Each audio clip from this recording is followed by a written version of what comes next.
رسول پاک صلی اللہ علیہ وسلم احساس والے نبی ہیں، اور احساس حضور نے امت کا کیا، احساس والی زندگی گزاری، ہر لمحہ محبوب پریشان رہے۔ یہ تھوڑا عرصہ پہلے ڈاکٹر ہارون صاحب مسلمان ہوئے ہیں، اور ابھی انہوں نے 2-3 کتابوں کا انگریزی میں ترجمہ کیا ہے، اور بھی کچھ کتابوں پہ وہ کام کر رہے ہیں۔ ہالینڈ کے رہنے والے ڈاکٹر صاحب ہیں، توجہ ہے میری بات پر آپ عزیزوں؟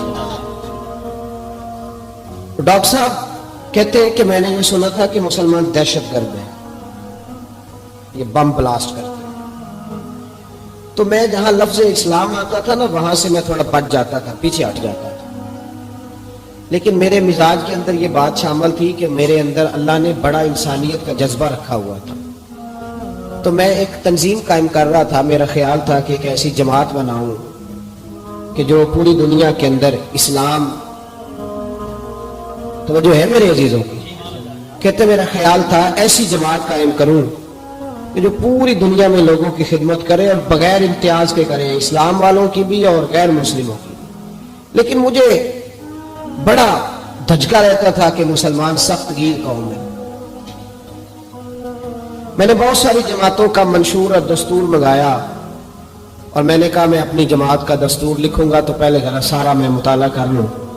ڈاکٹروں کا ٹیبل ہوتا ہے، اس کے اوپر شیشہ لگا ہوتا ہے، نیچے وہ جو چیز ضروری ہوتی ہے وہ رکھ لیتے۔ کہتے ہیں کہ مصر کے مولانا صاحب آئے ہوئے تھے ہالینڈ کے دورے پر، اچھی انگریزی جانتے تھے، تو کسی وجہ سے علیل ہو گئے۔ میرے پاس وہ آئے، اور انہوں نے دیکھا کہ میں انسانی حقوق پر کچھ لکھ رہا ہوں، کام کر رہا ہوں، تو وہ دیکھ کر کے مجھے کہنے لگے کہ ڈاکٹر صاحب آپ کوئی تنظیم قائم کر رہے ہیں؟ میں نے کہا ہاں۔ تو کہتے انہوں نے ہلکا سا ٹچ دیا، زور نہیں دیا، ویسے بھی جو ہلکی بات ہوتی ہے وہ ذرا دل میں جلدی بیٹھ جاتی ہے۔ کہتے ہلکا سا ٹچ دیا، کہنے لگے اگر کبھی موقع ملے تو میرے نبی پاک کی بھی سیرت پڑھ کے دیکھیں، بس ہلکی سی بات، اور وہ جملہ چھوڑ گئے۔ اعلیٰ حضرت فاضل بریلوی علیہ رحمہ نے لکھا ضروری نہیں کہ تم جو کہہ رہے ہو وہ منوا کے اٹھو، لیکن میسج ضرور چھوڑ دیا کرو۔ جب انسان کے ذہن میں بات ہوتی ہے نا، یہاں سٹاک ہوتا ہے جب بات کا، تو جب وہ کام کرنے لگتا ہے تو ایک دفعہ وہ بات سامنے ضرور آتی ہے۔ کہہ دیا کرو۔ انہوں نے کہہ دیا کہ ڈاکٹر صاحب ایک دفعہ حضور کی سیرت بھی پڑھ لیں۔ کہتے ہیں میرے ذہن میں بات بیٹھ گئی، مصروف آدمی تھا، زیادہ تو نہیں میں مطالعہ کر سکتا تھا، لیکن میں نے ایک دن 10 منٹ گھر میں ملے تھے تو میں کمپیوٹر پہ بیٹھا، اور میں نے کہا کہ انگریزی میں جو کتابیں حضور سید عالم صلی اللہ علیہ وسلم کی سیرت کی ہیں ان کو ذرا دیکھتا ہوں۔ تو فرماتے کہ میں نے نیٹ پہ سرچ کیا، پہلی حدیث آئی اور میں کلمہ پڑھ کے مسلمان ہو گیا۔ حدیث کہاں ہے؟ سبل الہدی والرشاد میں بھی ہے، کنز المال میں بھی ہے، مسند احمد میں بھی ہے، ابن اسحاق میں بھی ہے، ابن شام میں بھی ہے، اور شاید سیرت کی تمام کتابوں میں آپ کو روایت مل جائے۔ نبی پاک صلی اللہ تعالی علیہ وسلم کی حدیث اور روایت کرتے حضرت سلمان فارسی رضی اللہ تعالیٰ عنہ، اور ساتھ ہیں سیدنا بلال حبشی رضی اللہ تعالیٰ عنہ۔ فرماتے ہیں ہم گھر سے نکلے، حضور نے فرمایا ذرا جلدی چلو، ایک ضروری کام ہے۔ فرماتے ہیں بڑی تیزی کے ساتھ آج روٹین سے ہٹ کر محبوب نے تیز تیز قدم مبارک اٹھائے، تیز تیز، اور فرماتے ہیں ایک گلی ہم نے کراس کی، دوسری گلی میں جو پہنچے تو پھٹے پرانے کپڑے، سادی سی بیوی، اور حالت بتاتی تھی کہ بیچاری کسی غریب گھر کی ہے۔ وہ سڑک پہ کھڑی تھی اور رو رہی تھی۔ میرے کریم رسول نے فرمایا بلال اسے پوچھو کیا مسئلہ ہے، کیوں روتی ہے؟ تو حضرت سلمان عرض کرتے ہیں میں نے کہا حضور میں پوچھ لیتا ہوں، آپ جائیے، کام بڑا ضروری ہے جو نکلے، میں معلومات کرتا ہوں۔ تو محبوب نے فرمایا نہیں، اس کے آنسو پوچھنے سے ضروری کوئی کام بھی نہیں، پہلے اس کی داد رسی ہوگی، اسے پہلے پوچھا جائے گا۔ روتے نہیں رہتے لوگ گھروں میں، لوگ گزر نہیں جاتے چپ کر کے؟ کتنے لوگ تڑپتے، کون احساس کرتا؟ نبی پاک سید عالم صلی اللہ علیہ وسلم رکے اور اس خاتون سے پوچھا کیا بات ہے؟ اس نے کہا کہ بات کوئی بھی نہیں، میرا ایک ہی موٹا سا مسئلہ ہے۔ کہا وہ کیا؟ کہنے لگی میں غریب ہوں، اور غریبی بذات خود بہت بڑا گناہ ہوتی ہے، لوگ بڑا جرم سمجھتے ہیں اس کو، بذات خود میں نے شروع میں کہا نا کہ مذہبی سٹیج کی بھی صدارت غریب آدمی نہیں کر سکتا، کیونکہ غریب جو ہوا جہد کول دتھی ہونی انہیں نیڑے بہنا ہے نا جی، جہد کول نہیں انہیں تو پیچھے جا کے بہنا اینڈ تے وہ کہڑا دتھی ہے۔ اس سٹیج پہ بھی غریب آدمی کی صدارت نہیں ممکن ہو ہی نہیں سکتا۔ میرے رسول پاک سید عالم صلی اللہ تعالی علیہ وآلہ وسلم نے فرمایا پہلے اسے پوچھو کیا مسئلہ ہے۔ وہ کہنے لگی میں غریب ہوں، بوڑھی ہو گئی ہوں، ساری زندگی غلامی میں گزاری ہے، تیل لینے آئی تھی 5 دینار کا، بوتل میں تیل بھروایا ہے، اور اب بوڑھی ہوں نا تو کمر درد کرتی ہے، پیر پیچھے موڑا ہے تو میں گری ہوں، تیل زمین پی گئی ہے، اب زمین تو واپس نہیں کرتی، لیکن واپس جاؤں گی تو ایک یہودی عورت کی ملازمہ ہوں، وہ درے سے مارے گی، کھال ادھیڑ دے گی، میں بڑی پریشان ہوں، اب نہیں مار کھائی جاتی، ہڈیاں بوڑھی ہیں، قربان جاؤں۔ حضرت بلال کو حضور نے حکم دیا، فرمایا دوڑ کے گھر جا 5 دینار لا۔ فرماتے ہیں 5 دینار لائے، تیل خرید کے دیا، تو پھر رونے لگی۔ فرمایا آپ کیوں روتی ہے؟ اس نے کہا بتایا نا غریب ہوں، غریب کا جرم کوئی نہیں ہوتا، لیکن پیس دیا جاتا ہے، پھر بھی مار تو اب بھی پڑے گی، اب کیوں پڑے گی؟ تو عرض کرنے لگی محبوبہ مار اس لیے پڑے گی کہ دیر سے کیوں آئی ہے۔ تو میرے کریم رسول اور وہ بی بی حضور ابھی آئے ہیں مدینہ طیبہ، امام یوسف صالحی فرماتے ہیں ابھی آئے تھے حضور، سبل الہدی والرشاد کے مصنف کہتے ہیں ابھی آئے تھے نبی پاک، وہ جانتی بھی نہیں تھی۔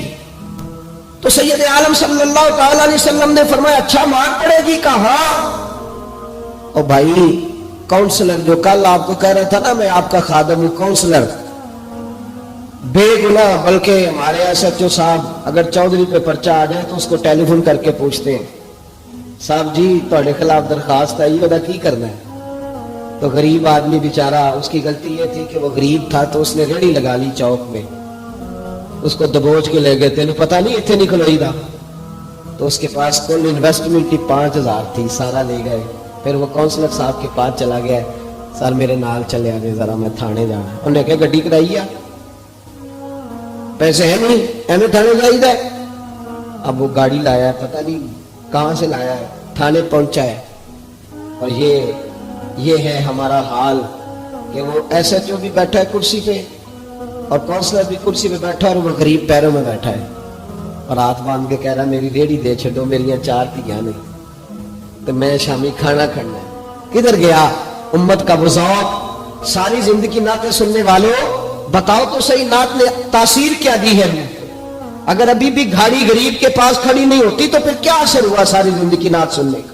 میرے مصطفیٰ کریم سید عالم صلی اللہ تعالی علیہ وسلم نے فرمایا اس خاتون سے، یہاں کاؤنسلر ساتھ نہیں جاتا، کہتا کر دیا ٹیلی فون، سویرے 9 بجے پہنچ جانا۔ اور کائنات کی سب سے معزز شخصیت حضرت سیدنا بلال حبشی رضی اللہ تعالیٰ عنہ فرماتے ہیں میرے نبی پاک نے فرمایا بی بی چل میں تیرے ساتھ چلتا ہوں، گویا اللہ کی ساری رحمتیں اس کے ساتھ ساتھ چلنے لگی۔ اور آگے آگے نہیں، ساری کتابیں پڑھ لو، وہ پھٹے پرانے کپڑوں والی بی بی آگے آگے اور اللہ کے کریم رسول پیچھے پیچھے، ساری گلیاں اس نے پھرائی، مدینے کی صحرا آ گیا، ایک دروازے پہ دستک دی، سے مالکن آئی، وہ بی بی بعد میں کہتی ہے میں بھی بڑی ڈاڈی تھی، طاقت ہی نہیں تھی میرے سامنے کو کھڑا ہو سکے، لیکن جب میں باہر نکلی تو میں نے نور کے حالے میں لپٹی ہوئی ایک عظیم ہستی کو دیکھا۔ فرماتے محبوب کے گورے چٹے رنگ کے اوپر کالی زلفیں اور محبوب پاک کی مقدس آنکھیں جب تک بات کرتے رہے نظریں زمین پہ جھکی رہی۔ شرم و حیا والے رسول نے بڑے میٹھے، بڑے دھیمے، بڑے خوبصورت لہجے میں کہا، بریلی کے امام فرماتے ہیں نیچی نظروں کی شرم و حیا پہ درود، بڑے دھیمے لہجے میں فرمایا تیری نوکرانی ہے تیری؟ عورت کہتی ہے میں تو حضور کے جلووں میں محو ہو گئی کہ سادگی میں اتنا حسن میں نے دیکھا ہی نہیں، تیری نوکرانی ہے؟ کہا تو میرے محبوب نے فرمایا بیچاری کی غلطی کوئی نہیں، اسے مارنا نا، اس سے تیل گر گیا تھا، نیا خریدتے دیر ہو گئی، رو رہی تھی تو میں سفارش کرنے آیا ہوں۔ وہ خاتون کہتی ہے کسی کی نہیں مانی تھی، اور محبوب کے جملوں میں تاثیر اتنی تھی، ککھ سواد نہیں مشری اندر، اسا کھنڈا بھی چکھ ڈٹھیاں، انہاں ساریاں شیواں نالوں گلاں سجن دیاں مٹھیاں، فرماتے ہیں نبی پاک صلی اللہ تعالی علیہ وآلہ وسلم نے فرمایا کچھ نہ کہنا. کہنے لگی نہیں کہتی، میرا وعدہ رہا، کچھ نہیں کہوں گی. اب میرے حبیب نے پھر نظر اٹھائی اور اس غریبنی کی طرف دیکھا اور فرمایا تو اگر کہے تو میں جاؤں، تو اگر کہے تو میں خود بھیک دے، خود ہی کہے منگتے کا بھلا ہو، تو اگر کہے تو میں جاؤں. اس نے خراج پیش کیا تو چند آنسو گرائے. کہنے لگی محبوبہ جیسے بندہ نوازی. حضور نے رخ پھیرا. حضرت بلال کہتے ہیں میں پیچھے رہ گیا. میں پیچھے رہ گیا تو وہ دونوں بیویاں دوڑ کے میرے پاس آئی. کہنے لگی بتا تو صحیح ہے کون، یہ بتا تو صحیح کون تھے. تو حضرت بلال کہنے لگی تم نہیں جانتے. جناب بلال فرمانے لگے یہی تو ہے جنہیں اللہ نے سچا رسول بنا کے بھیجا ہے. بیویاں دوڑ کے آئی. کہنے لگی محبوبہ دروازے تک آئے ہو تو خالی تو نہ لوٹاؤ، مہربانی فرماؤ ہمیں بھی کلمہ پڑھا دو. ڈاکٹر ہارون کہتے ہیں وہ بیویاں وہاں کلمہ پڑھ رہی تھی اور میں حدیث پڑھ کے کلمہ پڑھ رہا تھا. بھائی